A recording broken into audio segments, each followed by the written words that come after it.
Good evening, guys. Welcome once again to another edition of House of Strikes. My name is Mutant XP alongside Nika KO. Say What's up, hello, guys? Lloyd.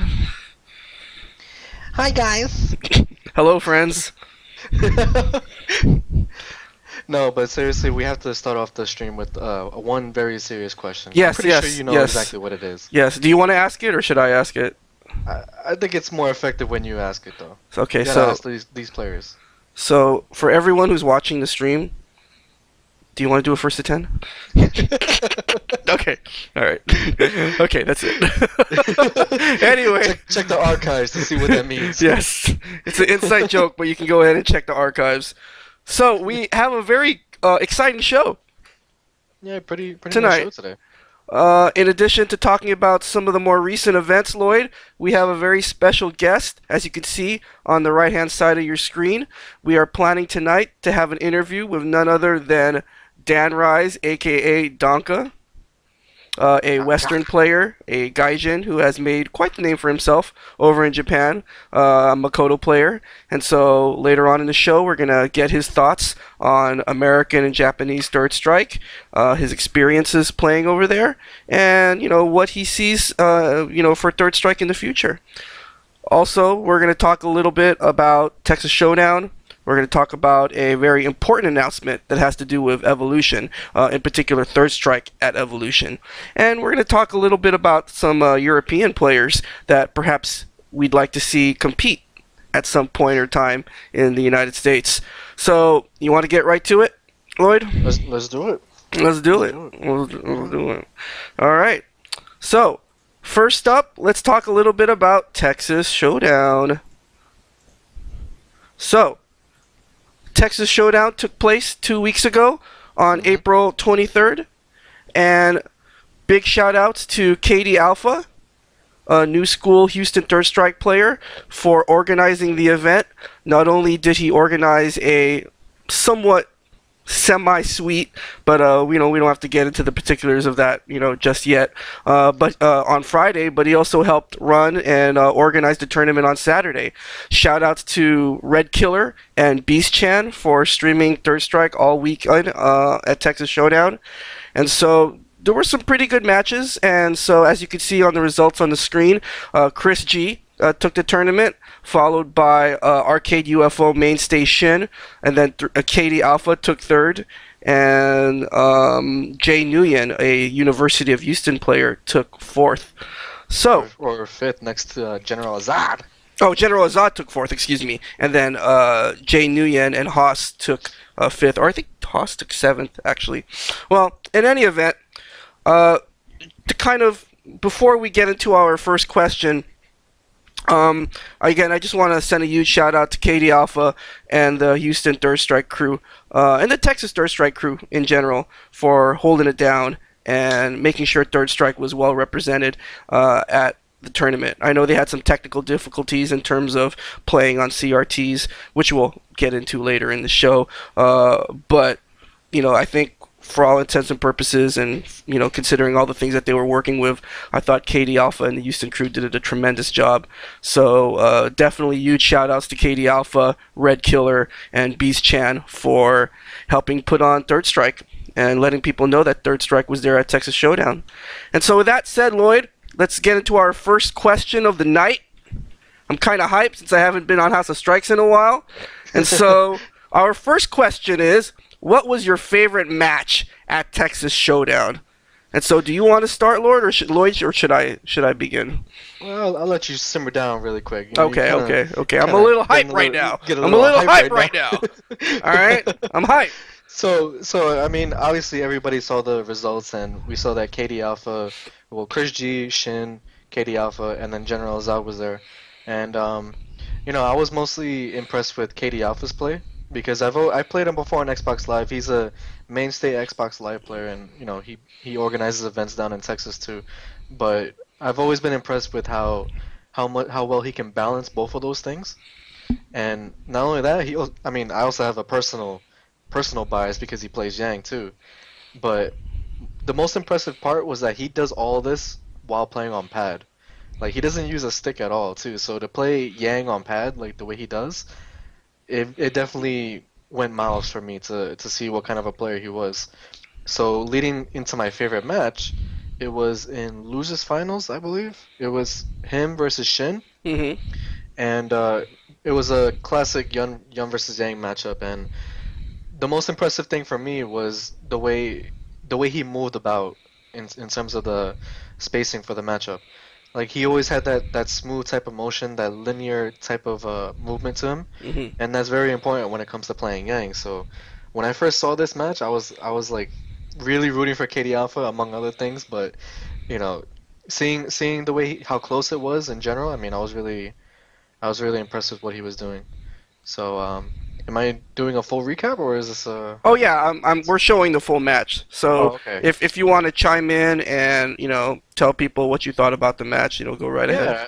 Well, first and foremost, I mean, I like the way he put pressure on his opponent first off. Like he always started out with the normals to get him to start blocking first. And Hmm. then after a while, he started to pressure him even more to the point where he would just stand outside the grab range Hmm. and start to force him to whiff grab a lot. Hmm. And from there, we kind of emphasize it on the stream, but for those of you who can't watch the stream chat right now, when you go back, you'll see that we start mentioning to him to say, to start walking back. Hmm. But, he didn't necessarily go for it, for obvious reasons. I mean, too much pressure on the line, lose his finals match like that. Now But tell us a little bit about Shin, Lloyd. personally, I don't really know too much about him, except for the fact that he plays a decent Yun, Hmm. as far as I know. But he did play pretty well too. I mean, he kind of the same way for KD Alpha. It was like the same thing for his Yun too. He had that good movement. He had good pressure.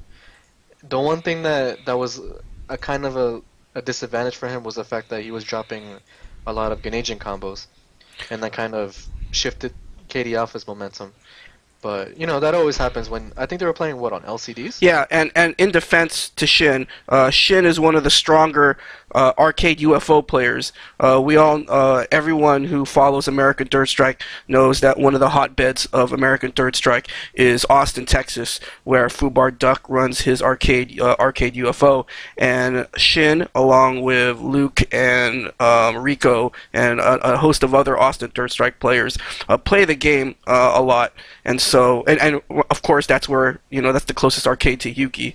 Although there Yeah, is this misconception that Yuki lives like across the ten street minutes, from 10 minutes yeah, like away. across the street from Arcade UFO, which is not the case. Okay, he Nah, he has to lives actually he lives like travel. an hour away or Yeah, something, or like 2 hours away or some shit. he actually has I to forgot. travel. So I think what Shin was doing was I definitely think that we didn't get like the real Shin Mm, because and I think but the fact that he placed second in the tournament hmm. shows that not only is he technically sound Shin, but he understands how to adapt.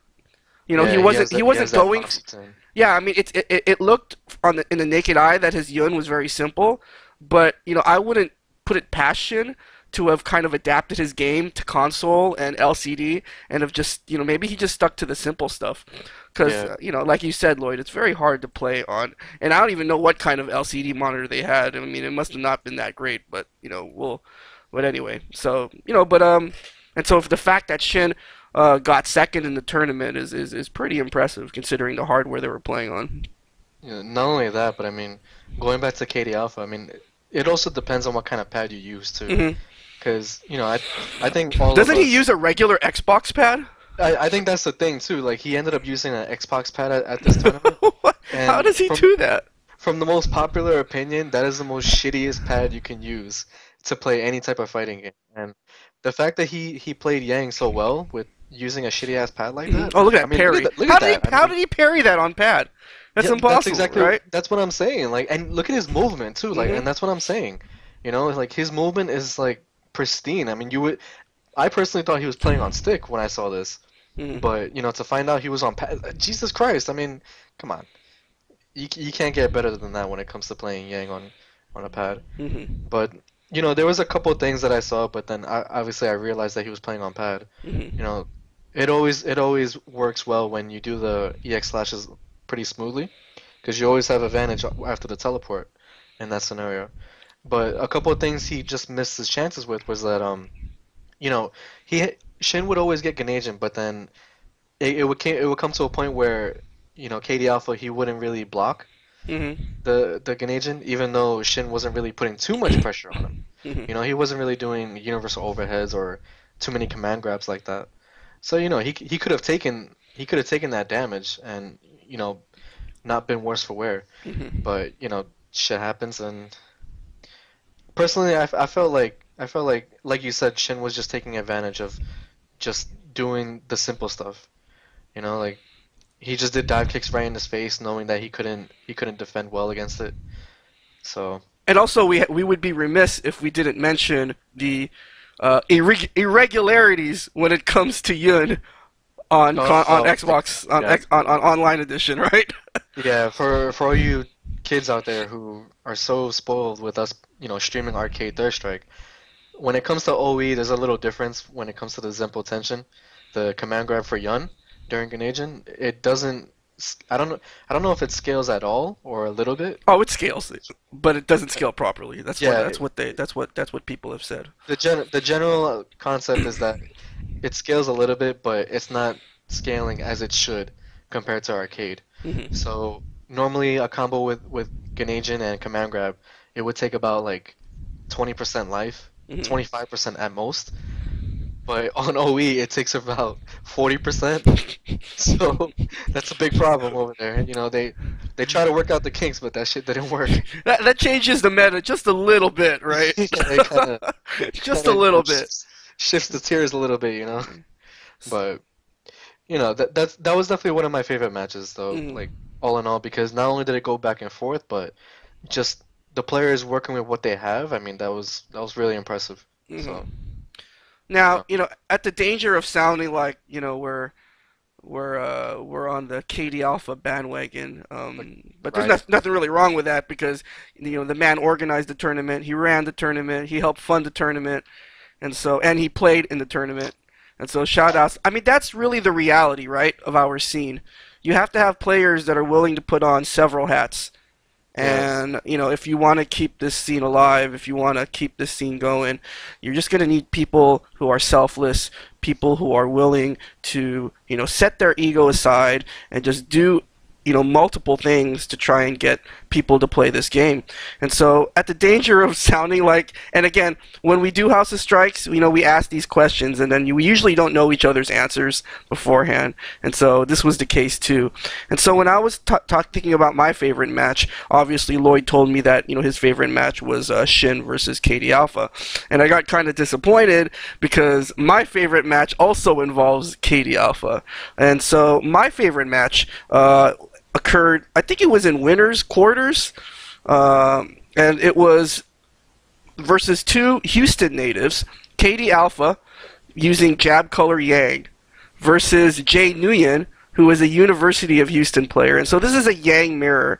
And, I think the one thing that I've learned after playing you, Lloyd, for so many years is to appreciate Yang mirrors.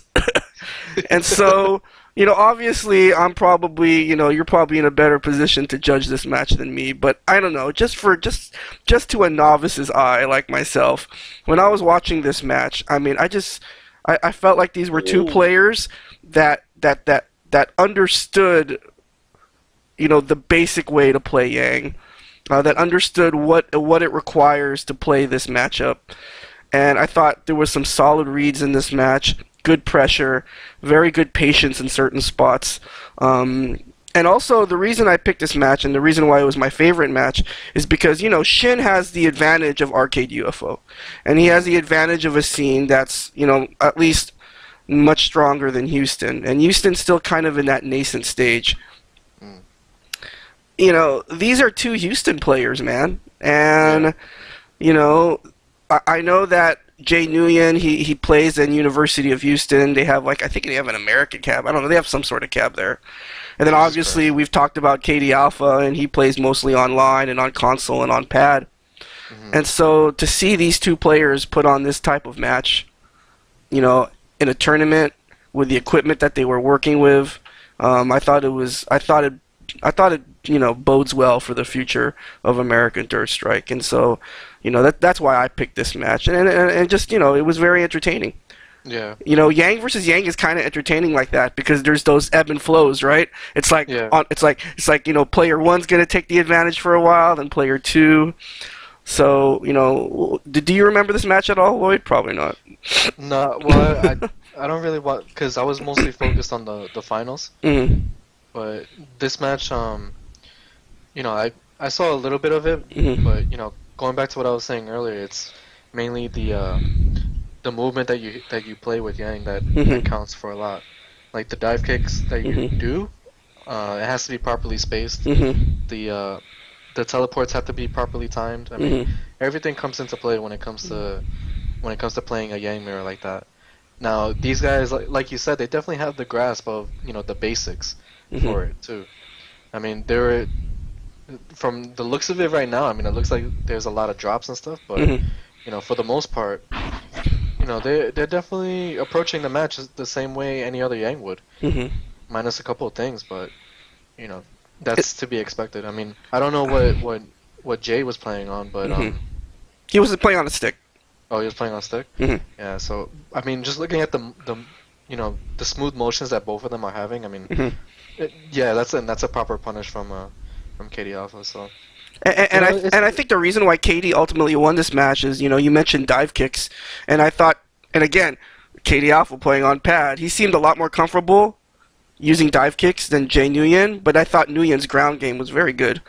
yeah. You know. I mean, you could have seen it right there. I mean, you notice how Jay he like stood still in that part, Hmm. whereas normally any other casual Yang player would just jump and try to Hmm. get in that ass. Hmm. But you know, it's all about placing the proper spots. You know, like getting your proper uh, openings Hmm. for situations like that. So, Oh, that's ooh, standing fierce. oh, Ugh.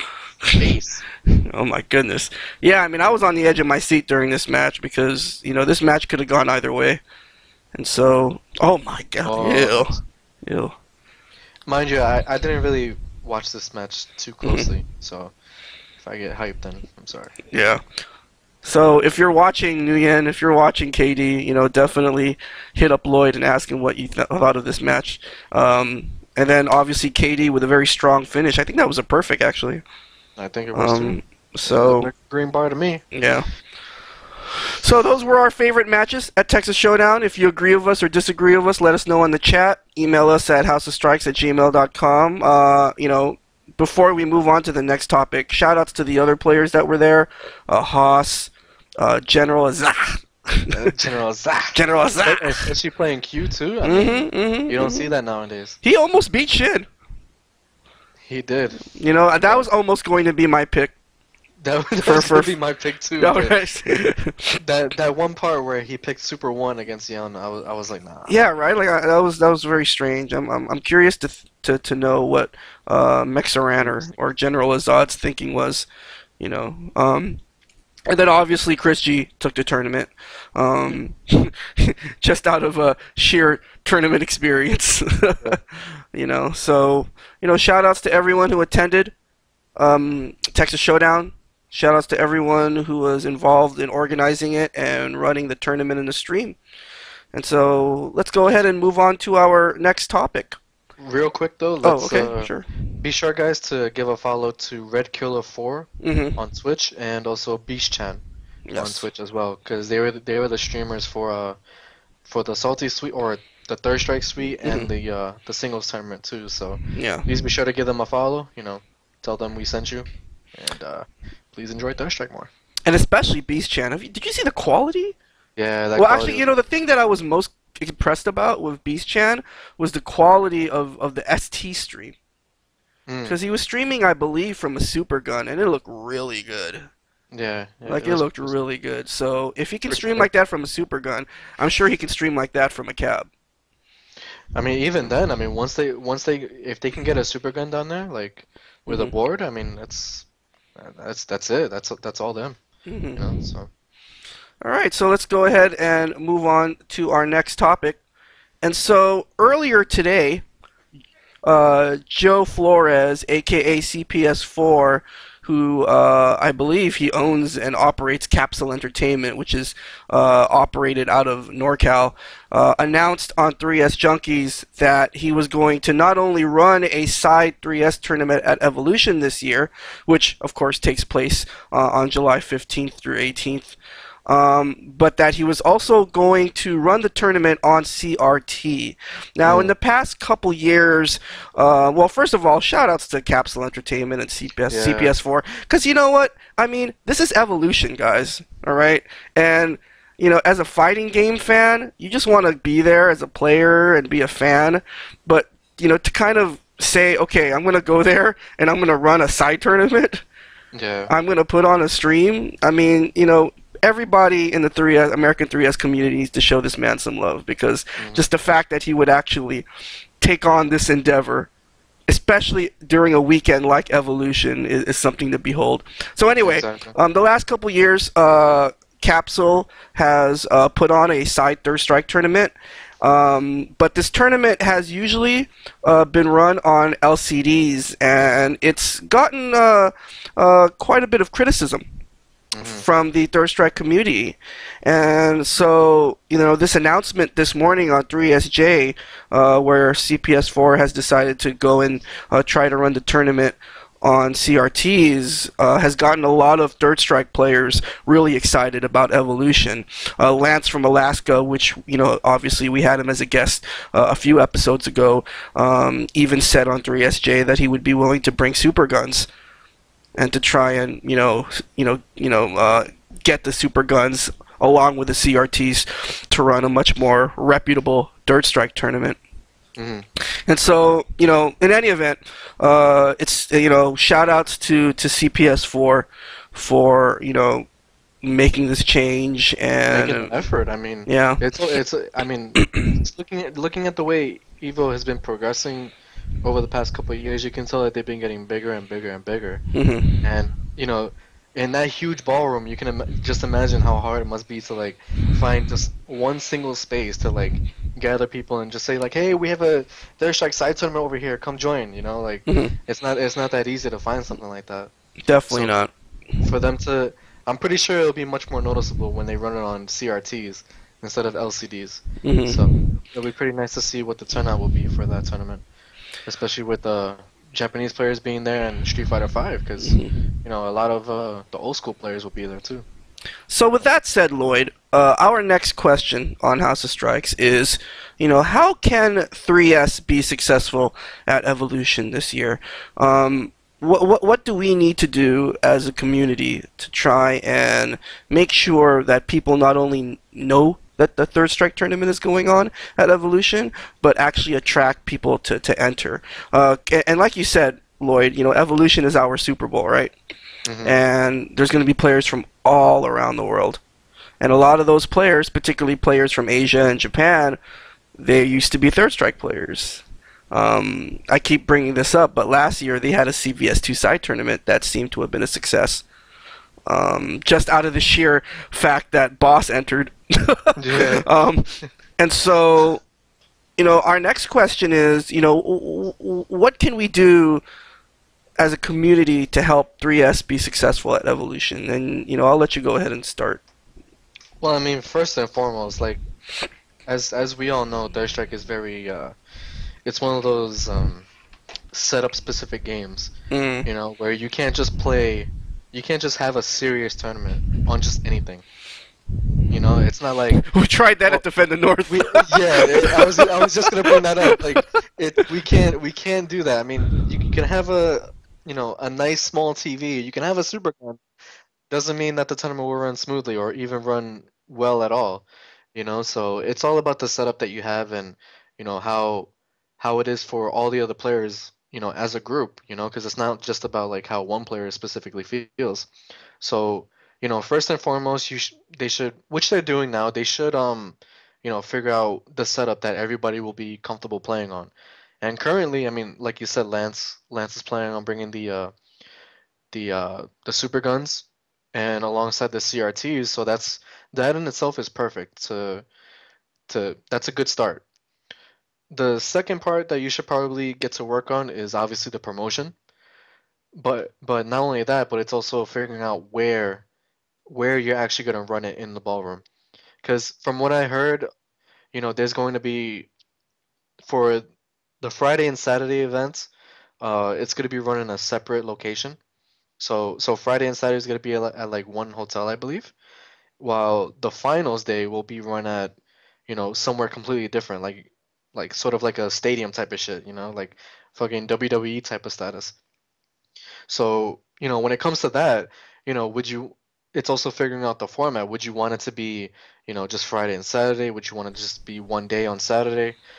So all of that comes into play. I mean, it's now that you got the setup perfected, like the setup already set up, the setup already set up, you know what I mean? But and now it's all about figuring out the format that you want for the tournament itself. Do you want to keep it basic with a team tournament? Little things like that always come into play when it comes to running a tournament like that. But, first and foremost, it's always the promotion, especially when it comes to Evo. So that's just what I think personally. And I just want to make it clear that CPS4 knows what he's doing. Capsule Yeah, Entertainment yeah, know yeah. what they're doing, and I have the utmost confidence, and everyone else should have the utmost confidence in CPS4's ability to run a good event. And so this isn't his first rodeo. There's that. Yeah. But I do get your point, Lloyd, that these details, because this is May, Yeah. Evolution is in July, and so I think the sooner the specifics and the particulars of the tournament become available to players, then the more likely these players will actually, because Evolution has become bigger than what it used to be. It's pretty much kind of like a convention now, and there are just Yeah. so many things to do Evolution weekend, and to add on top of that, it's in Vegas. Vegas. So, I think I think you're right, Lloyd, that the details of the tournament need to be hammered out and be made available as soon as possible, obviously, as soon as humanly possible. But then, of course, we know a lot of that is out of the hands of CPS4. A lot of that is determined, a lot of that's going to be determined by the Evo staff and Yeah. what information they give. And I also agree with your point about promotion. The word needs to get out there. Obviously, this is Third Strike. We'll do everything in our power to try and get the word out for CPS4's tournament. And who knows? Maybe some of us will be there. I don't know. And Maybe. Yeah. now before I give my kind of 2 cents and my advice, I just want to, stop and say that I think that there's something really amazing happening in Third Strike right now. I think, we never, and I don't want to speak for you, Lloyd, but I don't think we ever, went into this thinking that we were going to try and run every event in America. That we knew that we needed to rely on other people. And Yeah. so I think it's really cool that kind of Capsule Entertainment and CPS4 they've taken the responsibility of running Third Strike and Evolution, and now obviously Exodus and Lost Ark, maybe hopefully TFC and Clash of the Titans, where we're all Titans now. Clash of the Titans is not just an event that happens this year, but an event that can happen every year. And then maybe this is Third Strike can run NEC. And so I guess you kind of know where I'm getting at. It'd be really cool if we only just had, even if we just had like 3 or 4 major Third Strike tournaments in the year, but we had different groups running them, because the more different people that are running these events, then the easier it is to kind of sustain it. Because Yeah. then this is Third Strike only has to worry about like 2 or 3 major events. Capsule Entertainment only has to worry about Evo, and Lost Ark and Exodus only have to worry about TFC, and so forth and so on. So I think this is a really good trend. I think this is something that Frankie mentioned a few House of Strikes ago. The idea that everybody is doing their part, and so and that's kind of ultimately what we hoped would happen, right? Yeah. Just kind of planting that seed. So, in No. terms of my advice for Evolution, I definitely think that CPS4 needs to reach out to the Southern California Third Strike communities, because there's something happening over there. Dawn's Arcade, Boiler Room, I think Japan Arcade has started doing regular Third Strike tournaments, and so I definitely think getting them on board, getting them to help, just kind of spread the word about this Third Strike tournament is really going to help. Just kind of collect all of the communities and see what the interest is and see if they're all willing to help, and just, even if not help, just come and participate. Yeah, or just just, you don't even have to enter the tournament, just show up. And something I was telling, I had a conversation with Lance earlier, because he's the one who actually told me about, CPS4 posting on 3S Junkies. The reality of the FGC today is, and a very smart tournament organizer by the name of Sweet Johnny Cage told me this. This is probably one of the first pieces of advice he gave me. He basically told me, if it wasn't streamed, it didn't happen. Yeah. That's how it is today, yeah. And so I think that streaming definitely needs to be a priority. It sounds weird, right? It's like, well, shouldn't the actual tournament, be a priority? Shouldn't getting people to actually come and participate? But what we have to understand is that the fact that when players know that there's a stream, it actually gets them more interested in participating in the tournament. And just kind of get Third Strike out there too. SF5 doesn't need to stream, because everybody streams SF5. Everyone streams the current games. But but Third Strike needs to stream. And so I think to me, number one, or at least 1A in terms of priority, has to be streaming. They got to figure out if they're going to have any kind of reliable internet, and obviously, we here at This Is Third Strike is more than happy to, sort of help, anyone who has issues or has questions streaming Third Strike, because that's really how you get the word out, right? Mm-hmm. And so, that's just kind of my two pieces of advice.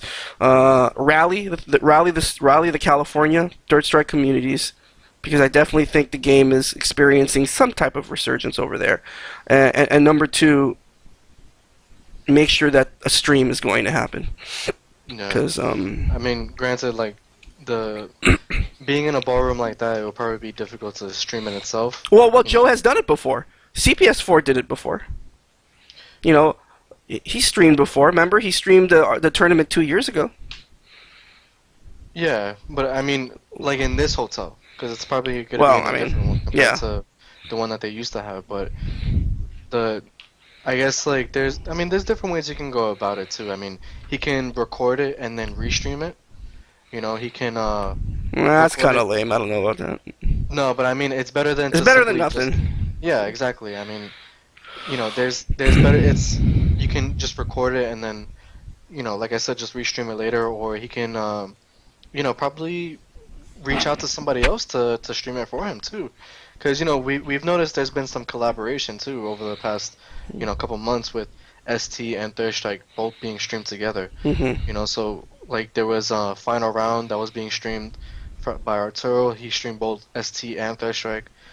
So any little thing like that can help, where if you can reach out to somebody, like a specific streamer, to say, hey, can you stream my event? Mm-hmm. Something like that could work too. Mm-hmm. So as long as he has that, as long as he has the numbers for the tournament itself, and that's a success, people will spread the word about it regardless. Mm-hmm. People are gonna say, this was a fun tournament. Third Strike is back at Evo. Let's go next year.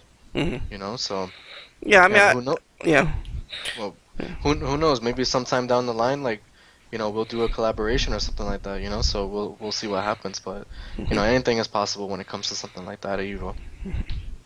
So, let us know what you guys think about CPS Force's announcement of using CRTs at the Third Strike side tournament at Evolution. Let us know in the chat. Let us know by email. Let us know on Twitter, so forth and so on. I think what we need to start doing is doing hashtags. All right, we should do hashtags. We tried. Get people talking on Twitter, and yeah, we tried that, right? Well, anyway, so I think it's time for a break, but I'm still hyped. I'm still excited, especially for our next segment, because when we come back from a short 2 to 3 minute break, we're going to have none other than live at the House of Strikes, Dankah, aka Follow Your Heart, Dan Rice.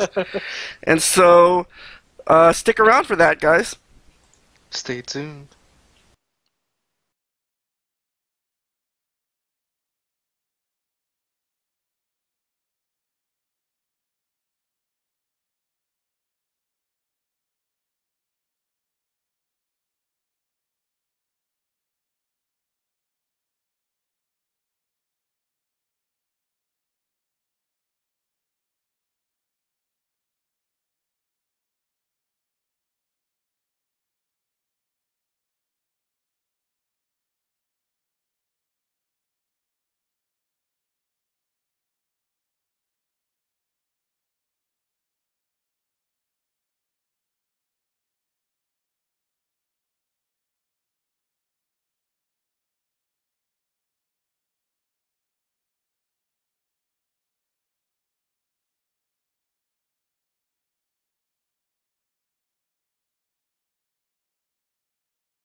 All right, everyone.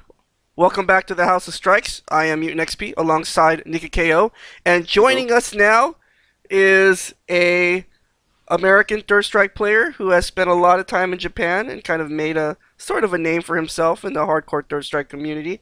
And so, welcome, Dan Dankah, Rice. aka So Follow Your Heart, Dan Rise. How you doing, Dan? I'm doing good. Couple So, weeks after returning. Just chilling. yes. So you're just back from Japan. So I want to start off this interview by asking a basic question. So most of your friends and family know. If there's one thing that most of your friends and family know about you, is that you love two things very dearly, or at least you're into two things very dearly, and that's Japanese culture and Third Strike. So my first question is, which came first? Uh, Third Strike Third definitely. Strike. Yeah. I've told this story to a couple people, but it's a nice story. I basically Okay. found Third Strike on accident. Uh huh. My friend Jimyo Lin, shout out to my buddy Jimyo, plays a bunch of fighting games. I've known him since high school, Mhm. and he was my senior year in high school. He was sending me a file for a class, Mhm. and he accidentally sent me an entire MAME folder with like 20 games in it, the emulation all done, like all the port forwarding is all created. Mhm. He accidentally sent me that, and I was like, dude, what the hell is this? Like, I need the work for class. Like, I don't need this Street Fighter garbage. What is Mhm. this? So little do I know after that, I'm trying Ken inputs on keyboard, Mhm. and then Street Fighter 4 comes out, and I play that, and I'm like, this is garbage, and I start playing Third Strike instead. Mhm. And then maybe 2 years later, yeah, my sophomore year in college, I decided to take Japanese as my double major. Mm. That's Okay. pretty crazy. Just So. kind of fell into going to Temple University's campus in Tokyo for a whole Mhm. year, my junior year. So So you hear that, guys? Third strike can lead to productive things, yes, It right? could influence your life in a good way. So there are a lot of people on the that might be watching this that don't know a whole lot about you, Dan. So can you tell us a little bit more about how you came up in the Third Strike scene? Who did you play with? What scenes did you participate in? Any players that probably that helped you along the way? yeah, sure. I mean, I'm from Maryland. That's where I am right now. Hmm. When I started playing 3S, I just went to a couple Xanadu meetups there. And They where is mainly Xanadu? Xanadu is just outside Baltimore. Hmm. It's a huge Smash place now. It used to Hmm. be a card game store and everything else. But anyways, I would play there for a little bit. But I wouldn't really call that where I started playing Third Strike. I would say I really started playing Third Strike when I moved to Philly, and I was able to play up in Doylestown with the Doylestown crew. So, Pennsylvania. Flair and Therapist and Sean and Jim and all the guys up there and Brian. Bam. Uh, Bam Bam. Basically just played on the cab, and playing on the Diaper. cab can teach you way more than training mode. It can teach you a lot of the finer things. I think about Third Strike, the idiosyncrasies, the small stuff you only really notice on the cabinet. And so yeah, I think Flair and Therapist were both really good mentors there. But then a year after that, I moved to Japan for a whole year, so Hmm. that was kind of quickly following. And so when you went, what was the first thing you did when you went to Japan? When you landed, when your plane landed, what is the first thing you did, Dan Rise? Uh, oh gosh, it was horrible. I had to follow Temple University's guidelines on how to get from the airport into Tokyo, Uh huh. and they had really awful recommendations that I followed because I didn't know Hmm. better yet. So I took a bus. It's the cheapest option to get into Tokyo, but it takes like 2 hours Ugh. to get in. And Damn. you could I didn't even know you could take a semi high speed rail that takes 40 minutes to get into Tokyo. Yeah. So that sucked. I had to meet a cab driver at a specific hotel, and then he drove me to my specific apartment, Hmm. and then I had to talk to the apartment manager for like a half an hour in Japanese just to get Hmm. my room, Hmm. and then I went to sleep. That was the first day. And so when you Damn. woke up, what did you do? That next day, oh yeah, so I should probably mention I lived in Takadonababa for a year, so I was about 10 minutes walking distance from Mikado Game Center. So Oh that shit. very next day, we did a bunch of school garbage, and then 6 p.m. I was like, "Let's go!" And I walked over to Mikado for the first time.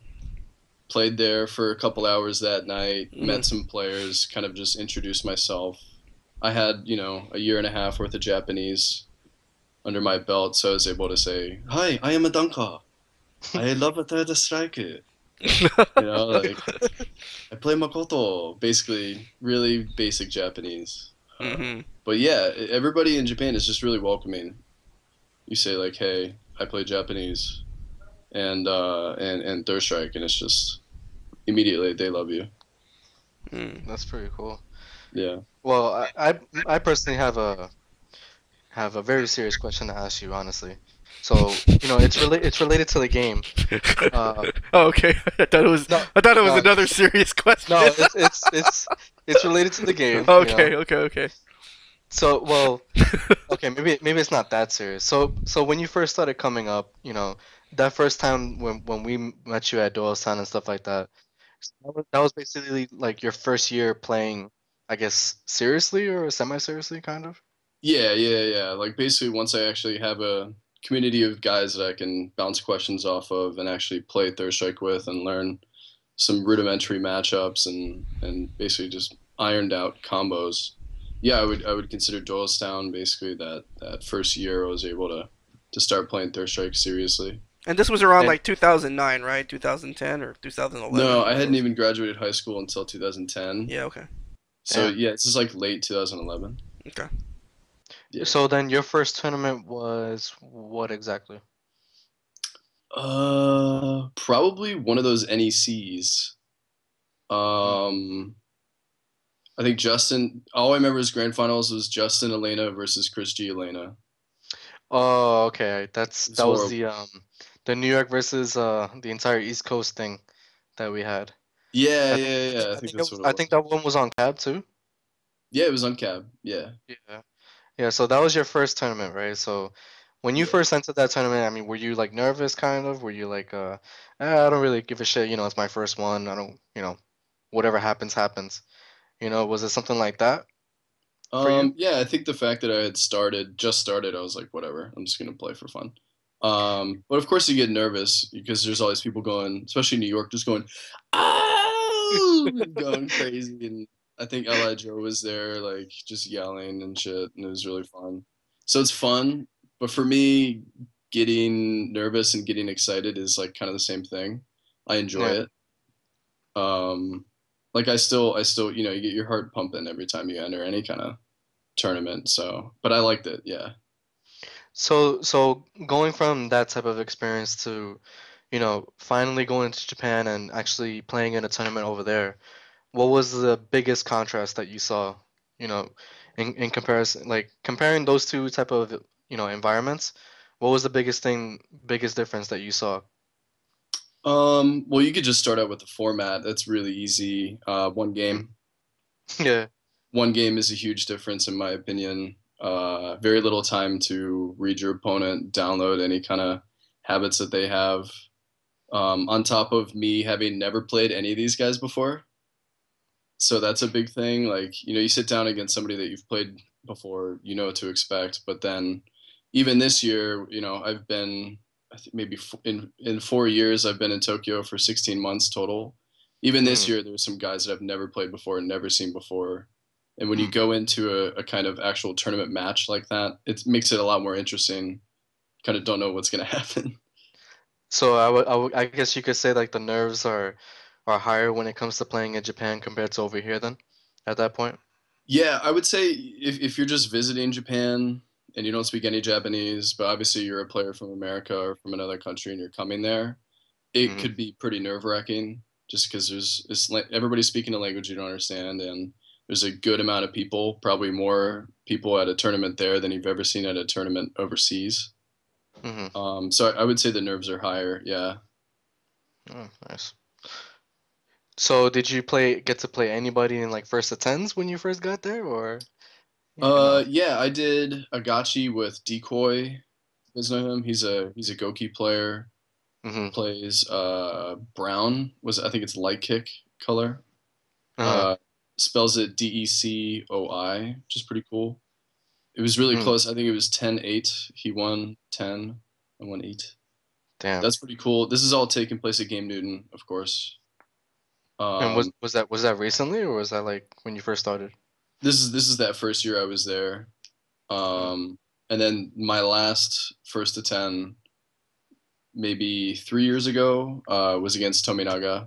Because basically you get to Game Newton and you're just sitting down. Everybody's just chilling. There's nothing planned.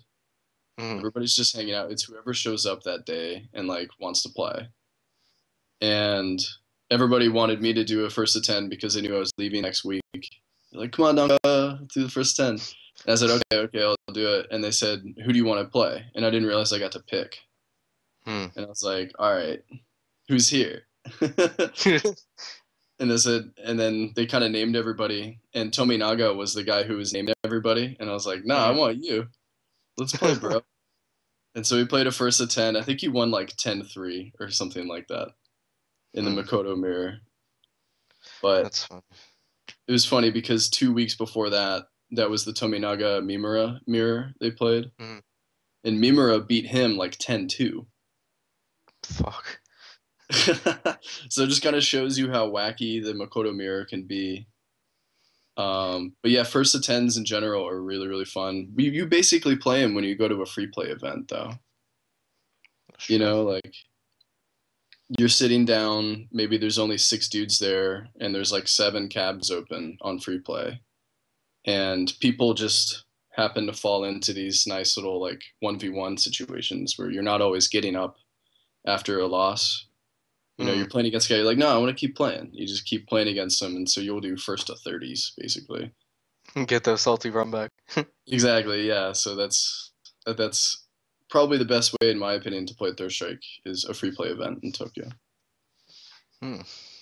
Yeah. So I mean, I guess on top of that, I mean, you only answered one co-op cup, right? As far as I know, I think you answered only one. Now, I mean, because there's always going to be those type of players that comes out, you know, those players from America who are going to think of Japan as like, you know, one of those like higher on the ladder type of stuff where it's unattainable, you know, like that level of skill is unattainable for us given the way the community is now. But what would you say going from, you know, from this type of community over there, because you basically you went over there when you were fresh meat, you know. Yeah. It wasn't really you, like, you know, being raised playing here, being raised to press buttons and all that type of shit. Yeah. You know, you kind of were sort of raised that way, but then, you know, you went over there and you finally got, like, I guess, disciplined, you could say, you know. So yeah, in that type of you know, environment, I mean, what would you say is the difference for, you know, how would you view that difference, like, in communities? Because a lot of people are gonna be like, you know, would say, you know, it's just Japan is just stronger at that, and right, is always stronger no matter what.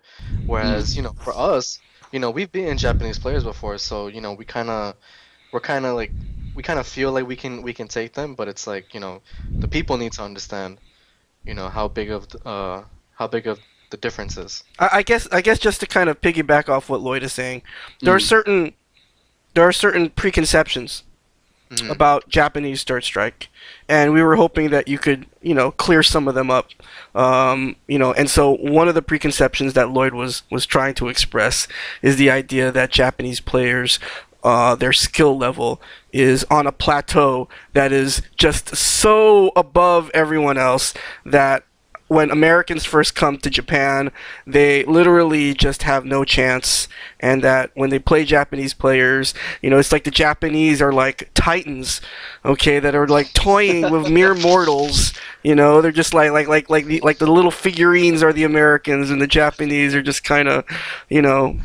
What do you say about that conception? Is that true or false? Is that fact or fiction? Is it, you know? Not trying to allude to that, but okay. It's a good word choice there.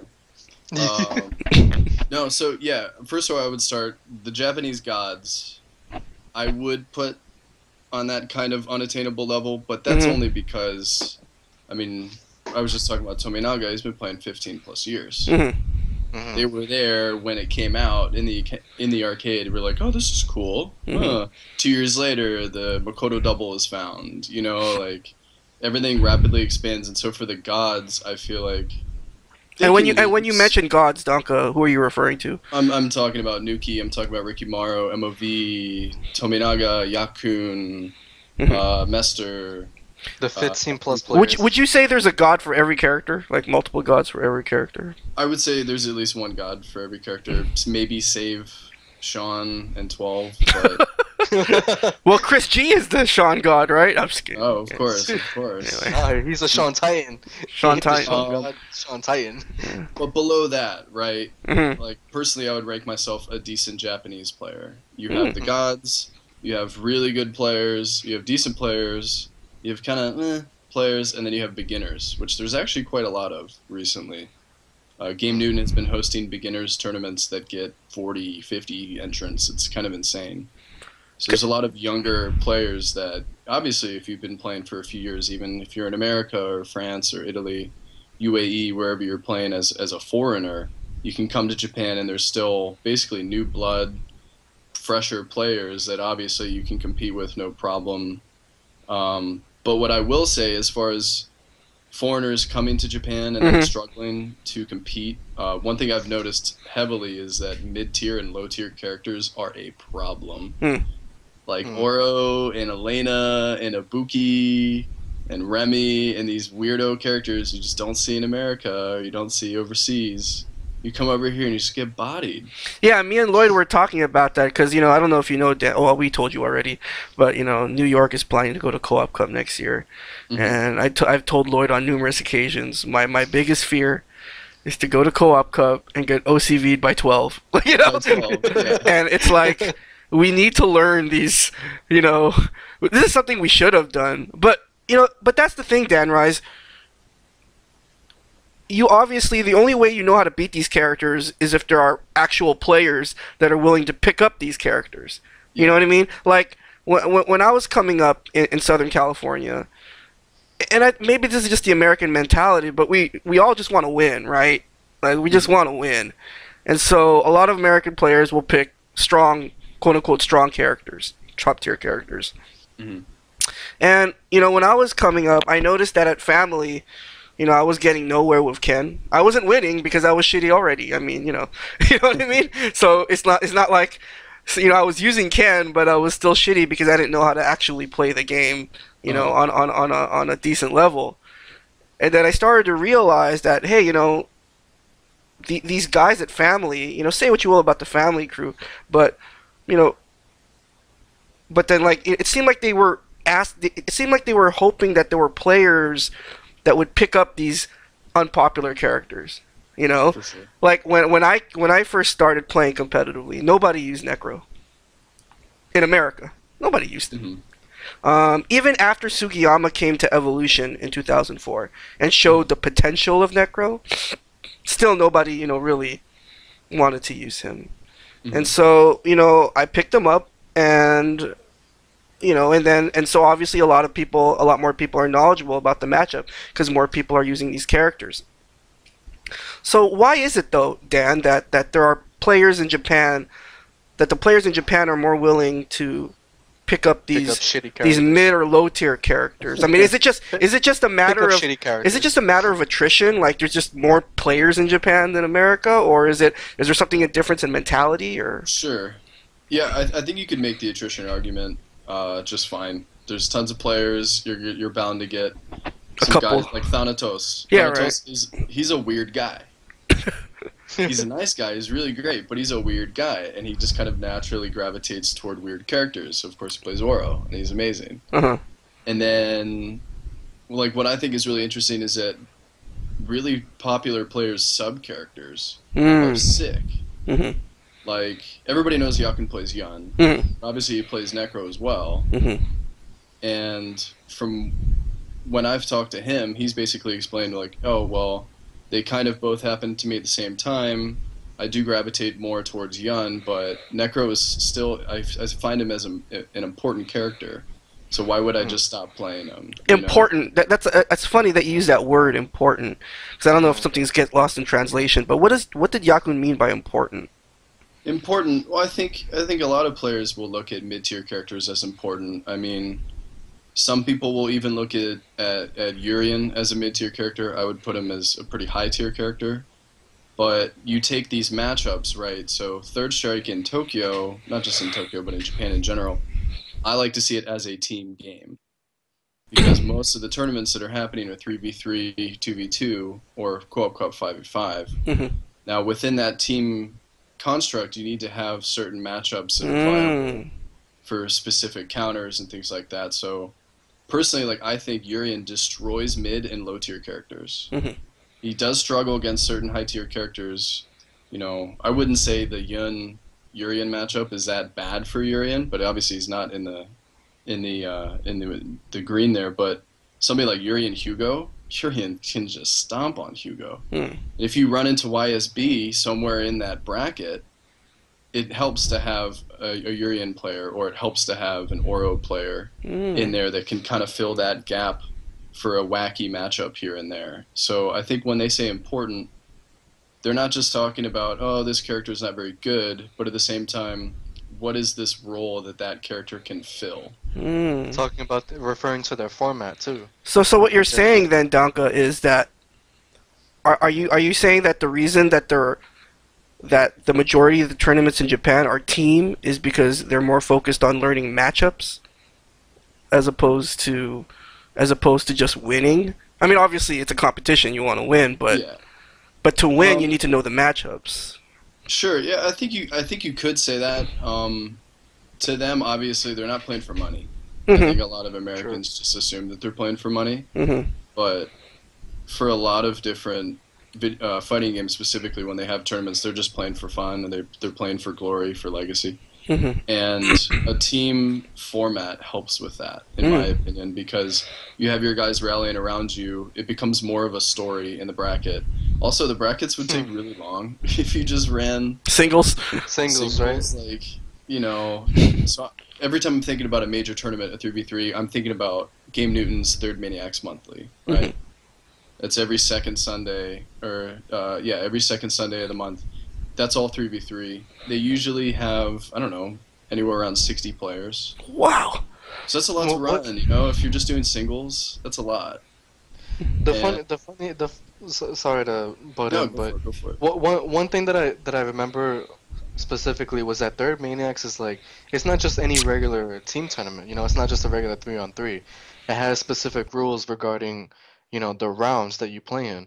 So say if you pick a specific character in round one, you can change that character in round two, right? You mean match two? Yeah, well, no, in round two. Like if you beat your team at that point, say if Hmm. you use Ken in round one, you OCV that team. Round Hmm. two, you play a different team and you could pick a different character. Yeah, Is it that's something correct. like that? Yeah. So I mean, that's why I was saying like that whole idea where the character is important, it plays into their format because if it focuses on something like that. If you have a pocket necro, you can have your teammate pick Yun instead, and I'll pick Necro or something like that. It could be Yeah, something like that. yeah. Like So a good example of that is Vanao. So Vanao obviously mhm, plays Ryu, but he also has that Oro that a lot of people know about. yeah. Um, a few years ago, sure.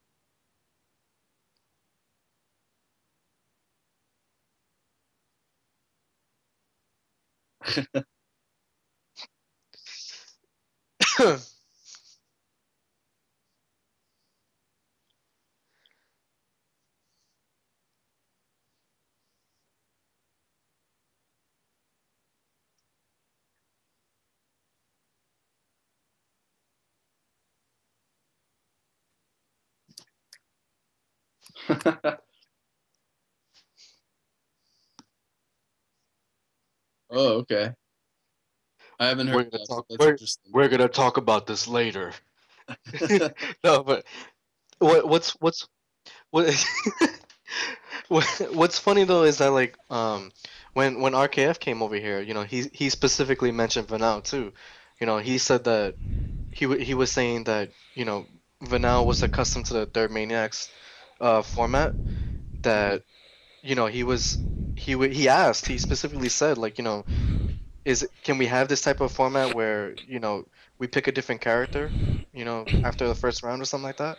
And Mhm. obviously we couldn't do that because of America, but you know, Yeah. it was just one of those interesting things that, it was like a crash course on the Japanese format, where it's not just a regular team tournament that we expect, there's Mhm. more subtle rules behind it.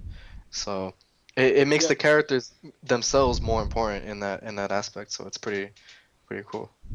I will say though, Game Newton's Third Maniacs format does differ, just depending on what they feel like doing. So, like for example, Mikado has a 3v3 random team tournament every Tuesday. That's one of the Mhm. weeklies that's really easy to hit as far as third strike events during the week. Mhm. And that is, when you sign up with your character, that's your character. Like Okay. that's what you're keeping throughout the tournament. Again, that's really small. There's probably only 20-ish entrants every week, Mhm. so it's easier to keep track of like, hey, Dankah, you're playing Makoto, right? Not Yun tonight? Okay, cool. And then they make sure that you're playing that. Um, so yeah, it's not like there is one specific format that Japan really follows, but it does seem more common than not that it's that third mini X style, that 3v3. You can change a character if you want, in a separate matchup in the bracket, you can do that. But I would still say in general, people are kind of like character purists. They want to Mm. keep their True. main and they want to really build, their progress through that one character. Mhm. Um, but it is interesting. You were mentioning Necro before. I would actually say Necro is probably one of the least played characters in Japan. Really? Yeah, Well, it's that's one strange. thing Japan and America have in common. It's weird, like the most played character for me by far is Urian, by Mhm. far. There are so many beginner players in Japan that have just started in the last 2 years that play Urian. It's crazy. He's been the most played Urian online in America right now, so. Um, What's funny about that, like the beginners, because going back to the beginners tournaments, because I've always like took time to, like, stream those beginner tournaments every once in a while from the Game Noon stream. And I've looked at these beginners, and some of them are they're, mad strong. Mhm. yeah, Some of them I've are really like good. some of them are not beginners at all, Yeah. and like I'm trying to like figure out, like, like, I stream the beginners tournaments to try to show, the American Third Strike players, like, listen, like, they're beginners in Japan too, Hmm. it's not all, just high level players, but then I would get, like, I would fucking get caught off guard by, like, these, like, strong ass Urian players coming from Yeah. left field and, like, fucking doing, like, crazy setups and shit. I'm like, wait, this doesn't look like a beginner. So, I mean, Yeah. try to explain to us, like, because I know there's a specific, kind of area of skill that beginners have. There's like a lower level beginner, and then there's like a higher level beginner that can, like, basically graduate Hmm. to, like, that higher level status. So just try to clear up that whole concept of a beginner Yeah, like for us, 'cause yeah, because I'm kind of curious, Dan Rise. I don't know if you can explain this, but do you see any differences? Because you spent a lot of time in Japan. I'm talking about someone who plays Stir Strike for the first time in Hmm. Japan. How do they learn the game, as opposed to how an American learns the game? And because you're in that unique position, right? Because you learned Yeah. the game in America, and then you went to Japan, and then I'm sure you've seen certain players, new players, come onto the scene, and you've seen how they learn the game. What are the Hmm. differences that you see in those two things? One would be a lot of help. There's almost always a Wow. group around each player, or they attach themselves to a group. Usually that's through your home arcade. Mhm. So let's say, so like I was living in Takadanababa. That's an area of Tokyo where Mikado Game Center is. Mhm. So when I got on the scene, I kind of attached myself to the Baba crew, to like the Mikado guys that would go, on a random Wednesday at 8 p.m. And I'll see him there and I'll say, hey man, you want to play some games? when you can speak Japanese as a foreigner, you can really just ask all the questions you want. But if you're just a brand new Japanese player, you know, they're not just going to wait for you to ask. They're just going to look at what you're doing and go, no, no, no, do this. Or, you know, well, why did you do that when you could have just sat there and guarded? You know. And how are these players? Oh, sorry, Lloyd. But I just want to ask this question really quickly. How did the new players respond to the advice? I mean, what do they? Oh, with grace, you know, in the very Japanese way, like, oh, thank you, that's a good idea. Like, okay. Or you see new players just taking notes. Like, it's as simple as just writing something down in a note file on your phone, and then you're good. You know, like, if this guy comes over and says something that is very specific to a certain matchup situation or something. You know, you just started learning the game, so there's going to be 5 or 10 things every night that you're thinking like, oh, that was cool. I gotta jot that down. Well, just jot it down. It's not a problem, you know. Then you have it in your little file, and you go to it, and you go like, oh yeah, Daisuke-san told me this. Okay, cool. Like, I'll tuck that away.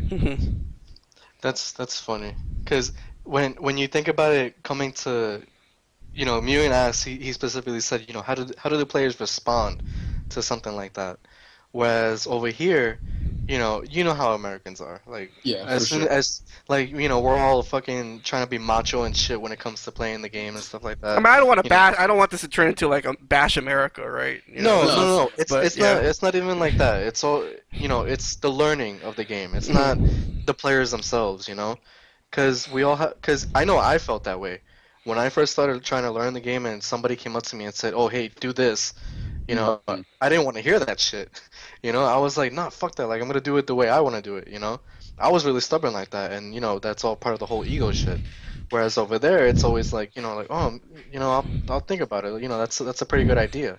You know, so especially if it's your boy. Like, if that's your good friend. Yeah, like that's, you know? That's like me telling you and like, oh, like, you know, like don't waste meter or something like that. You know, he wouldn't care. You know, he would just waste it anyways. That's not true. I listen to your advice sometimes. Sometimes, but you see that sometimes.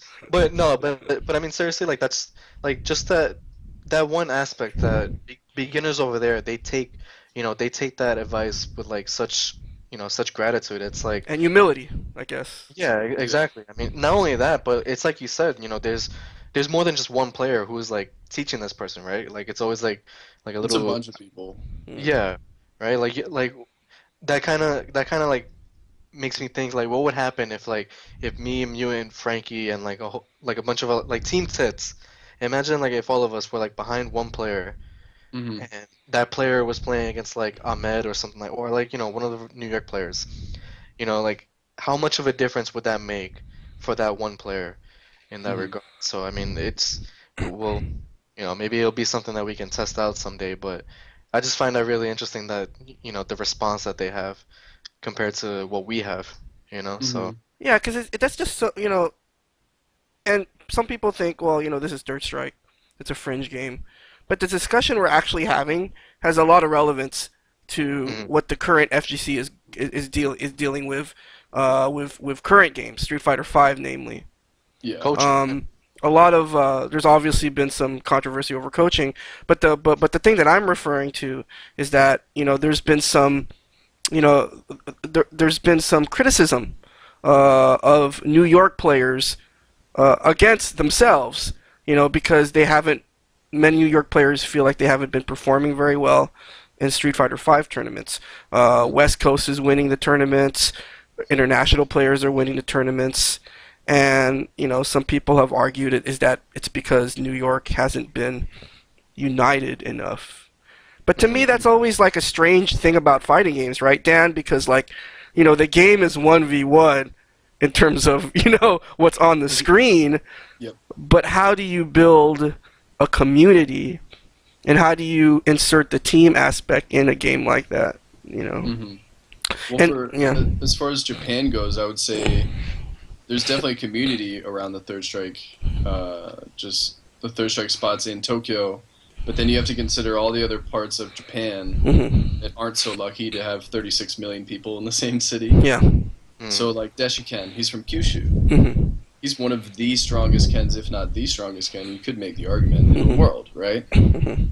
but their arcade probably only has 20-ish Third Strike players. You know, how did he build himself up to that level with a couple of just, you know, a relatively small group of players in Japan? Obviously, they can reach out to other players and they speak the language, so any kind of new technology or any kind of, you know, situation that needs to be talked about can be explained. But yeah, I mean, that's just a small group of players, and then you have people in Okinawa, which is not even attached to the main lands.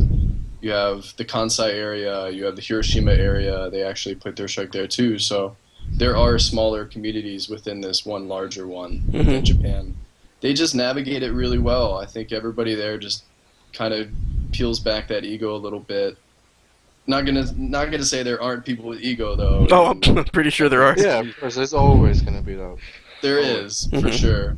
And I would say even that there are kind of clique type of attitudes that do tend to happen in some certain Japanese Third Strike communities. I know of players that don't like other players and won't go to a tournament if that player is at the tournament, or hey, are we all going out to drink after the tournament? Not if that so-and-so san comes, you know. Like, So-and-so san? That exists. So-san. We have to, that needs to be that needs to be trending. That needs to trend right now. Hashtag so-and-so san. So just to bring it back, that exists not only in the US but a little bit in Japan. But yeah, I would say overall it's just people are willing to listen and willing to learn. So one other question, you know, we may a couple more questions, but one question I have in particular, since we're on this topic, what do the Japanese Third Strike players do anything special in terms of trying to attract new people to play the game? Well, just having, again, talking about the beginners tournament at Game Newton, that's a great start. Just having a monthly that says, this is your day. You know, don't come to the monthly and get stomped, because we know you're going to. This is way too old of a game to not get stomped if you just started playing. But so they come in. Yeah, come in. You can sign up. I think it's even cheaper to sign up for a beginners tournament than it is Third Maniacs, so that kind of helps. It's still only like $5 or something. Because there's some people on 3SJ, and you know, I'm not going to mention any names, that have been a bit critical of our attempts. You know, because you know, I don't know if you're familiar if you with this, Dan, but well, you are. Of course, you are. You were at Fight Club too. Yeah. But we run the New Blood Battle Royal. And then some people on 3SJ, again, I'm not going to mention any names, but they've been kind of critical, you know, of those attempts. You know, saying that it doesn't really, do anything, I guess. But you're saying that in Japan they run beginner tournaments all the time, right? Yeah. Well, specifically in Tokyo, I can't speak for parts outside of Japan, but I would assume they have some sort of event for people who have just started. I mean. Kind of need to, in my opinion, especially in Tokyo, where you have the gods showing up, like Boss is going to Third Maniacs. If he's in your bracket, you're gonna lose. I'm sorry. You know, if you just started playing, that's cool. You're in the tournament, because those beginners can still sign up, and a lot of them do in the main monthly. But it is kind of nice to have that specific day, or that just specific event. Doesn't even have to be a different day to kind of focus on growing this talent and helping them, I feel like, shake off tournament nerves. I think that's a thing as well. And it just gives you a community. Like if you only see a few dudes that show up to that beginners monthly, you know, at least you get to see them all the time and talk to them and say, oh, cool, you play Makoto too? Like, I just started learning. Maybe that then helps, you know, a little bit of a relationship form, and they're even more likely to come to other events because at least they know some people, right? So I think there's even more of a social aspect of it. But in the US, as far as what you guys are talking about doing the New Blood Battle Royale, it's tough. I mean, how many new guys are you getting? 10-ish? Well, the last time we got NEC, we almost had 30, right? We had like 26, 25, 26 people enter. Well, the one at NEC, this most recent one we had just like 9, and so we made it 2 out of 3. Yeah. But it's not like that takes a bunch of time to run a small tournament like that. You know. But you do the see some value in running beginner. Sure, yeah, I do. Mm-hmm. I think one of the biggest things too that helped out at NEC was the fact that we ran the apprentice tournament too, because we also we had that whole idea to have the new blood, and we gave them the option too. We were like, you know what, if you're joining a new blood, you have the option to join this team tournament too, where you'll be paired with a captain, where an experienced veteran, so to say, and there was some. It was pretty balanced. I mean, even though like a bunch of the teams wound up getting to the final anchor and stuff like that, like that's always gonna happen. But I felt like it was one of those experiences for these new players that they were like damn, like this is actually pretty fun. First off, and second, I could actually learn a lot from playing in a tournament like this because it's like killing two birds with one stone at that point. Like they deal with the tournament jitters, but they also deal with having that competition of playing against a higher level player, but then at the same time having backup, because whereas if a beginner was such to play a high level player, they would be like, fuck, like I'm totally gonna lose this. But it's like if you have me behind you, or Mew behind you, or Frankie behind you, you kind of feel relaxed a little bit. Or Exo behind you. Yeah. Yeah. Okay. No, but as far as the apprentice type of style goes, that lends itself to the Japanese format already. When you have 3v3, exactly.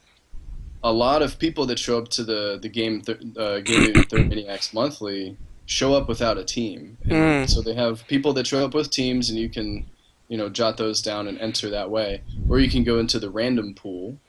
And a lot of beginners or a lot of people that just don't have a team may end up with a really strong player on their team. Roshi Ikari is famous for doing that. Like almost every month, he almost always signs up in the random pool. Well, that's Master cool. does that sometimes. Wait, so you're telling me you have two different signups, right? One for regular teams, like regular filled out teams, and then a random pool where everybody can just put their names in, and the top players themselves Put themselves in the random. Yeah, they put themselves in the random pool. Yeah, so like a good example would be 2 months ago I got third in game Third Maniacs. My team was myself, Atsugari. He's a Hugo player. Really cool. He speaks English too. He's a really cool guy. And then Taihei, the Urian.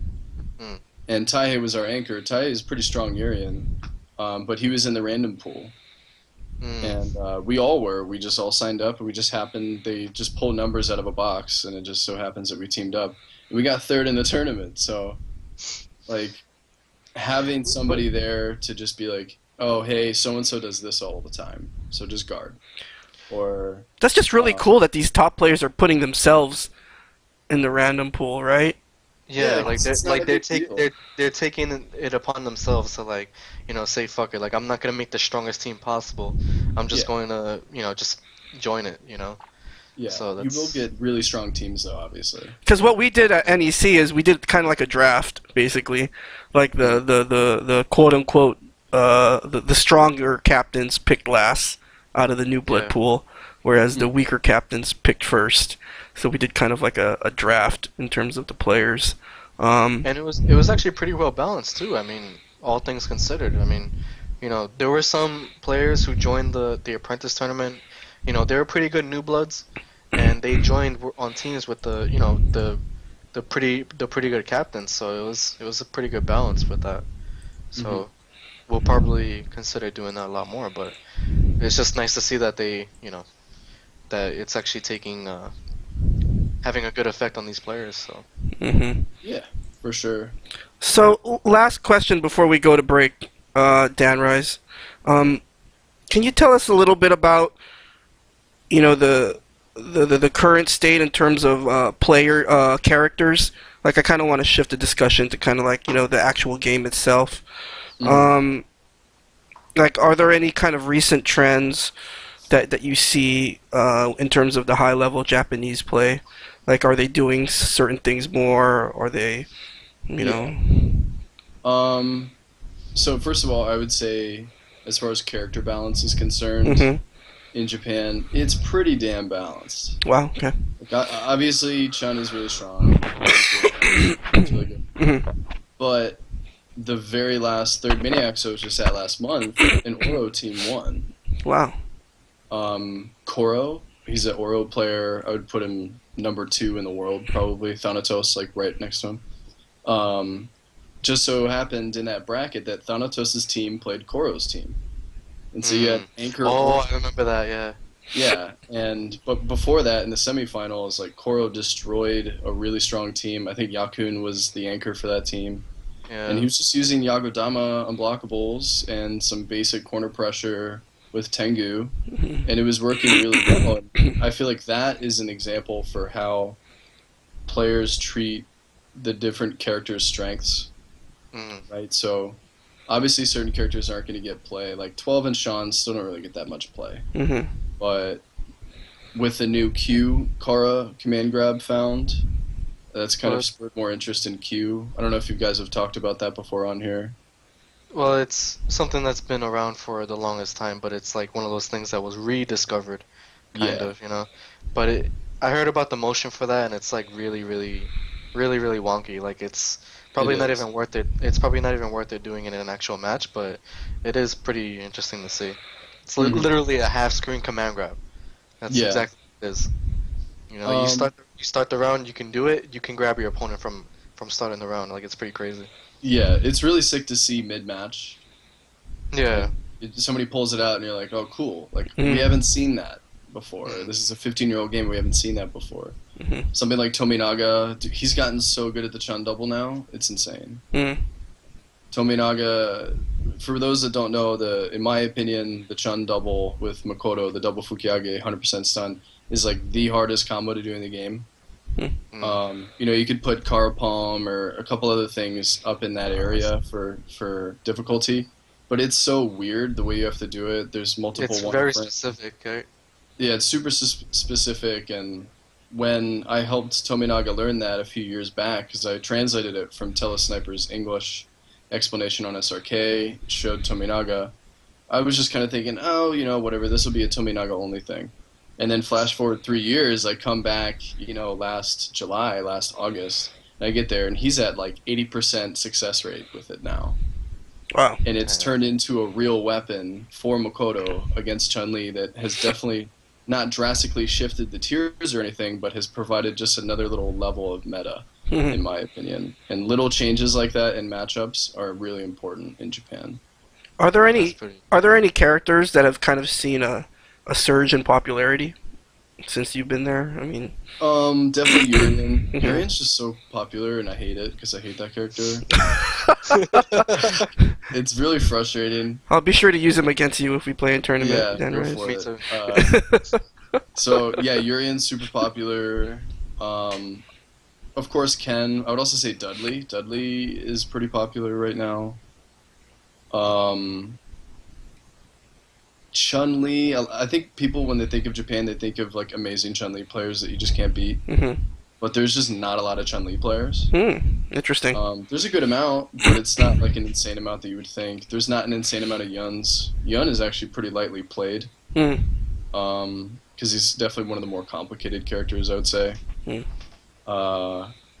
Just as far as strength, Oro has impressed me in the past months, just because of the way Thanatos and Koro have been playing. I mean, it's 2 guys, but come on. Yeah. You need really strong players to use those, you know, middle, low-tier characters. I think Ibuki's really sick. Ibuki is a really strong character, in my opinion. Against, like, 3/4 of the cast, she's, like, almost even. And there's 3 or 4 really strong Ibukis that have been playing, like Abu is really good. He's been playing for a while, but he hasn't been entering forever. And then obviously you have like Higa, Atsushi. Like they're really strong. Yang is kind of the same deal as Yun, like more lightly played. Hugo, there's a decent amount of beginner Hugos. I don't know why Hugo is so interesting. a lot of Gigas going on. And then a lot of waiting, right? A lot of waiting. Which is weird because you would think that Hugo would be a very frustrating and difficult character to start with. Just all day. But yeah, in in general, I would just say almost every character sees play. I mean, that's, again, bringing it back to what Americans Except face. Necro, though. You said that nobody plays Necro. Yeah, I think the biggest frustration is an American player that's never played a sick Elena. And they're Yeah. like, what the hell do I do? Mm-hmm. Because they don't know the card throw range, or they don't know that she can link off multiple overheads. They don't know what's safe. They don't know what isn't safe, and yeah. Exactly. They don't know how to punish certain things. Or, like, you play a legit Japanese Ibuki, you're just going to fail for the first, like, 30 matches. You're going to feel like you're playing 4 or something. You're just going to get vortex. Yeah, you get vortex, basically. You don't understand the little nuances of her +6 or, like, +9 stand jab, whatever it is. Mm-hmm. So I think those mid-tier, low-tier is where Japan still shines. I don't think any foreign player that rocks a really low-tier character can compete with a Japanese player that rocks that same character. Like you were saying, are there gods for every character? And I would say, yeah. Mm-hmm. You know, there's someone for every position, basically, to play in the game and just knows their thing with that character. Awesome. So we're gonna go ahead and take a break, but you gonna stick around with us for a little bit more, Dan Rice? Yeah, I think so. All right, and so again, guys, if you have any questions for Dan, just write them in the chat. Maybe we'll answer a few.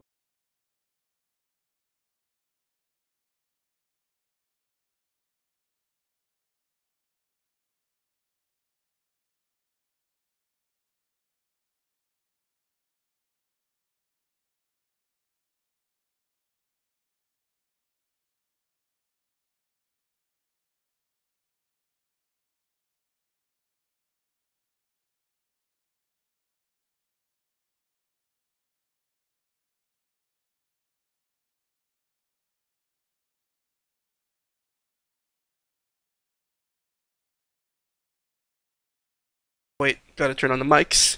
Alright guys, welcome back to House of Strikes. We are here with Dankah, aka Follow Your Heart Dan Rice. Hello Dan, how's it going? What's up? And so, we're gonna go ahead and move on to our next topic. I may have mentioned this on the Mutant Experience, but I actually went to Paris in January, and I was fortunate enough to visit Arcade Street, which is one of the probably the biggest arcade in that area, and it's also a hotbed of Third Strike. And thanks to the efforts of Billy Kane, obviously a very strong, legendary French Yun player, he was able to get some French people to come, and I got to play a lot of them, and they're very strong.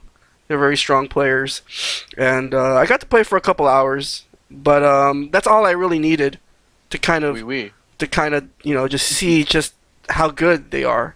Otana was there, although He's good. Although he wouldn't use Urian against me, and I have no idea why. Oh, really? But so I had to play his Yugo, which I didn't lose to. But anyway, I got to play players like Messi, who is a Yun player. I think I played Gunfight's brother. Or Yeah. Marco's brother? I don't quite remember. Kochi, who is a Makoto player. I don't think, who is the other Makoto player that's really strong? Dianban. Yeah, what? What is it, Dionba? Niaban. Neonbon? I don't think he was there. I don't think, Yaz was there, Chun player. I don't think Mimosa was there. I think they were all in Japan. But anyway, the reason that we're having this topic is because there was some unfortunate news to come out in March. Heart of Gaming, which was the premier place for Arcade Third Strike in London, closed its doors. Hopefully they'll reopen sometime soon in a new location. But in its place has arrived a new venue called Violent City, and I'm just gonna go ahead and take this opportunity to show the ad that we've been showing for the last couple weeks. Violent City is a new gaming venue run by a man named James, who actually recently purchased 30 Japanese candy cabs. Whoa. And he kind of showed a picture of all these cabs in this giant kind of venue, and it's almost like a warehouse type venue. Anyway, I just wanted to go ahead and show the ad here. But this Saturday, James, who runs Violent City, is going to have a tournament to celebrate their grand opening. And so, if there's anyone in the London area that's interested in any of these games that are being advertised, we encourage you to try and make every effort to come out. The great thing about James is that not only is he catering to the new school players, but he's also obviously, with his purchase of all these cabs, trying to show some love for the old school games as well. And so if you look on the ad, both Third Strike and Super Turbo are going. It's still a trip, right? Like they everywhere else they call it, Street Fighter X. And so if you notice, ST and Third Strike are going to be run on arcade. And hopefully the internet situation is going to be great too. And and shout outs to James for putting this together, for for being willing to open an arcade, particularly in today's economy, and also reaching out to the different scenes. But anyhow, make sure that if you're in the London area, you definitely come out to The Shape of Games to Come, which is the name of the tournament, at Violent City. And so definitely check it out. You can go to violencity.com for more information. With that said, when I went to Paris, obviously the first thing in my mind was like, wow, it'd be really awesome if American players and these French players could get together and play. And so our next question on the show, and hope maybe you would have an answer for this too, Dan Rise, which European player, if you could, like, say for example, if you could fund or sponsor one European player to come to like a major Third Strike event in America, whether it's Clash of Titans or 3S at Evo or NEC, which European player would you want to see most compete in the US? So Dan, since you're our guest tonight, we're gonna give you first stab at this question. Well, it's easily Marco. That's the only choice. Wow, okay. He speaks really good English, so there's no problem with that. And Marco is just to make sure everyone knows, Marco is from France, from Paris. He's currently in Japan. But currently residing in Japan. Right? Yeah. So he's Polish, raised in France, lived in France, moved to Japan, speaks Japanese, speaks English, plays Chun. In my opinion, maybe the strongest foreigner living for just playing Third Strike right now. Obviously, living in Japan really helps. Ryan's really strong too. I would put them at their Chun's like very, very, very close. But if you got to get a European out, just fly out Marco. I mean, he's really strong. He beats a lot of Japanese players. His Chun is super polished. There's not really anything missing in his game. He can do all the really technical things with Chun. Why do you think he has so much success against Japanese players, Dan? Why does he have so much success? Against Japanese players? Because you said that he beats a lot of Japanese players. Yeah, just living there, obviously, you kind of learn the temperament for how they want to play. Their tendencies, their habits, things like that. Specifically, when you're playing Chun, like, hey, I can just car throw this guy until he dies. He's going to guard forever. That's really important to just kind of keep a mental note on which players will just take the throw all the time. So little aspects of his game and not only playing matchups correctly, but actually living there and knowing the players as well, I think is really important, specifically for Third Strike, to know player tendencies. And he's just a really cool guy. He's a really nice guy. I know him really well. Yeah, I think it was Marco's brother that I met. I think Marco's... He does have a brother that plays. Yeah. I think Marco's brother is still in Paris. So, awesome. Well, you seem pretty definitive with that answer, Dan. So, Lloyd, what about you? Who do you think is the which European player would you like to see the most? Would you like to see compete the most in America? Well, in America, I always took. At first, I was gonna pick Billy Kane, but then I figured, everybody can scout him pretty easily, and they could figure out how he plays. But my personal choice was Niamban. He's a Makoto player who I've seen him play recently against French Makoto player. He's a French Makoto player too, yeah. And I saw him play recently at Co-op Cup this year. Like I saw him play like a casual against Boss and stuff like that, and he played pretty well. Like I mean he has that kind of moxie that that fight back that players have. Like even though they lose, they always make it a fight out of it. Like, and not only that, but the fact that he plays Makoto too. Mhm. And that alone like makes him a lot more dangerous than other players. Like it's much more scary to play a Makoto like that who knows the spacing of his character and how to set up those situations with his character versus just just Yun with Ganajin. It's not always the same because everybody sees something like that. You know. So every time I see him play and I see the French commentators, like I always get hyped because that shit is mad. That shit is funny as hell whenever you see the French players go crazy. They're like ooh la la and shit like that. Ooh la la.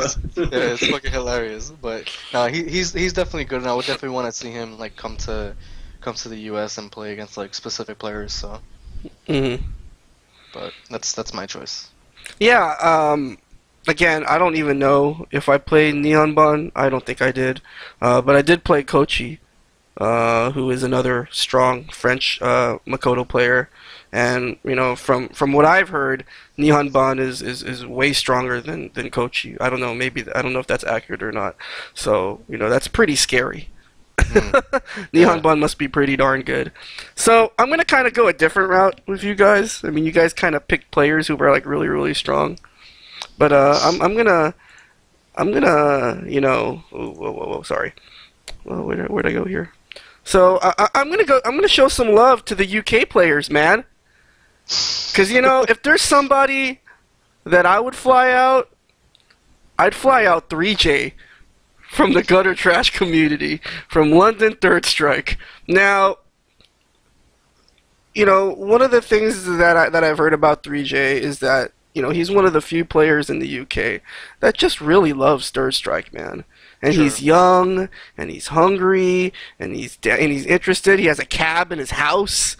That's Okay. very sick. And I think that's what we need to do. Encourage these new players who may not be as strong as a Nihon Ban or even an Otana or a Gunfight, or a Marco. It's just really cool to see players from other countries just love this game. Besides America and Japan, and I don't know, from what I've seen from 3J, I mean he's pretty fearless. And I don't know, but I always feel like you need that kind of fuck it in your system to play Makoto, right? Yeah. Like, you just kind of need that. And I think 3J has that. And, he's only going to get better. And, Number one prospect, son. and then he can do his first to 10 with Frankie, So it's funny, right? Like we picked Makoto, we picked two Makoto players. We have a Makoto player as a guest, As a guess, yeah. and he picked a Chun player, which is Yeah. yeah. But actually I'm going to the UK at the end of May, and hopefully I'll be able to connect with the English with the UK Third Strike players over there. I definitely want to check out Violent City. Stop waving.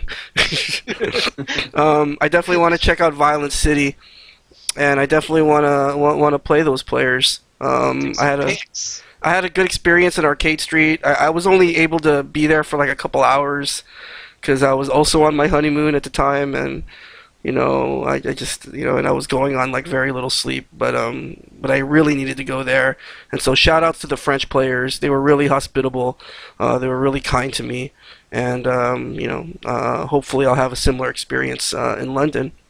So all right, guys. Well, we're at that time in the show where it's time to go. But before that, we're going to go ahead and give our parting shots. So I don't know if you're familiar with this segment, Dan, but basically this is where we give everyone just an opportunity to just say whatever they want to say to end the show. So again, since you're our guest, we'll go ahead and start with you, Dan. The floor is yours. It's not a shot or a call out or anything. I just want to encourage people to go to Japan. I know it's a popular kind of attitude to have as a foreign third strike player to say, yeah, that's cool, whatever. It matters where I live. It matters who's winning here. And while it does matter, you know, who's winning where you live or where your community is, ultimately, not to be the prophet here for Japanese third strike, but you gotta go. It's the Mecca. It's the Mecca. You know, Cooperation Cup is every third strike player's Mecca. You go there, you see these gods that you've been watching on YouTube or you've been lucky enough to meet at Evo or something like that. And it's really not that hard. I don't understand the trepidation about going. Obviously, there's the money issue. Yeah, that's pretty much. That's a pretty big. That's a pretty big trepidation. That's the one thing that's stopping everybody. That's the one thing. Like everything else, getting around, the players themselves, the whole environment's really friendly. And once you're there, you're never gonna regret it. You're gonna love the experience. It's very easy, especially if I'm there or any other English and Japanese speaking player is there, to get a bunch of these guys to go out and grab drinks after the tourney or anything like that, just to actually get to know the players.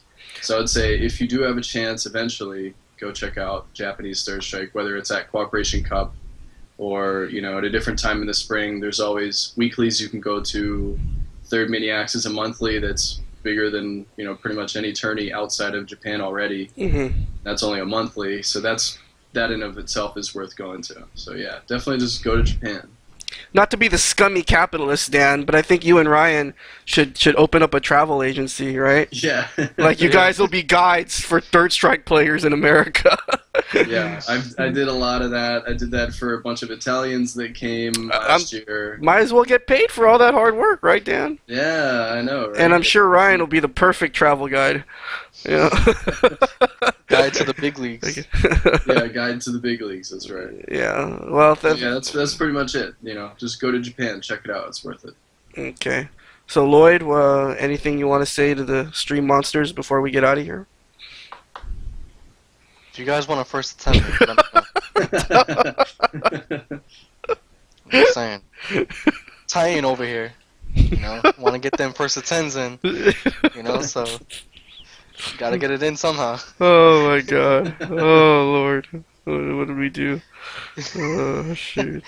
By the way, guys, just a side note, please, as my parting shot, please go to Kang Van Trin's Facebook. And No. I do not endorse this. Okay, this is Third Strike doesn't endorse this. Okay, this is Third Strike does not endorse any form of bullying. Okay, it's just it's just light teasing. Light teasing. Light teasing. This is Titan teasing, son. Get with it. Light teasing, right? But do you have any real parting shots, or is that pretty much? No, but definitely be on the lookout for more information about Third Strike at Evo and other future tournaments. And if you do have your own future tournament coming up, please be sure to post it on our Third Strike calendar too. So. Oh yeah, well we'll definitely post that. All right, guys. Well, thanks to all the stream monsters who joined us tonight. I hope you enjoyed this latest edition of House of Strikes. If you came in late, remember that this show will be uploaded to YouTube in its entirety. And so definitely check that out. So thanks again, Dan, for taking time out of your busy Dark Souls schedule to come and talk to us and hang out. And so that's pretty much it. So on behalf of Nika KO and Dankah, this is Mutant XP signing off. And we'll see you guys later. See you guys.